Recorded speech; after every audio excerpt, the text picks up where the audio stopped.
हा. मी आता नांदेड जिल्ह्यातील मुखेड तालुक्यातील पूरग्रस्त हासनाळ गावात आहे. आपण बघतोय या ठिकाणी जे आहे ते शेती पिकाचं मोठ्या प्रमाणात नुकसान झालंय. पण जर या ठिकाणी बघितलं तर हे संपूर्ण सोयाबीन काळ पडले. या सोयाबीन वर आहे जे मोठ्या प्रमाणात गाळ साधलाय.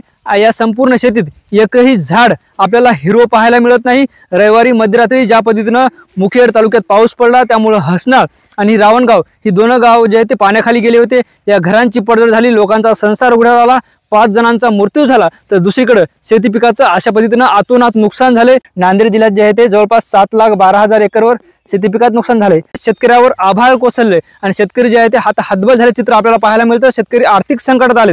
मात्र मुखेड तालुक्यात जे आहे ते जोरदार पाऊस झाल्यामुळे मोठ्या पशुधनात सुद्धा नुकसान झालं आहे. आणि ज्या पद्धतीने या सोयाबीनचं चित्र आपण पाहतोय नक्कीच जे आहे ते शेतकऱ्याच्या डोळ्यात अश्रू आणणारं चित्र आहे. त्यामुळे जे आहे ते शेतकऱ्याला मोठी मदत करावी अशी मागणी सुद्धा आता शेतकरी वर्गातून होताना पाहायला मिळते. या सोयाबीनला आता काहीच येणार नाही आणि या सोयाबीनच्या भरोश्यावर जे आहे ते शेतकऱ्यांचा संसार होता, शेतकऱ्यांचं जे आहे ते भविष्याचं नियोजन होतं. या सोयाबीनवर जे आहे ते लेकराबाळाचं शिक्षण होतं. मात्र ज्या पद्धतीने या सोयाबीनचं नुकसान झाले आता हाती काहीच लागणार नाही. त्यामुळे मायबाप सरकारनं शेतकऱ्याला मदत करावी अशी आर्त हाक आता या भागातील शेतकरी सरकारकडे करताना आपल्याला पाहायला मिळतोय.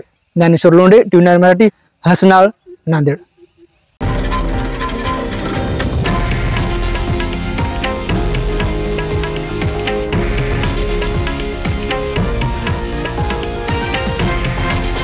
हे आहे देशातील नंबर 1 न्यूज नेटवर्क आणि आपण पाहत आहात TV9 मराठी, एकमेव.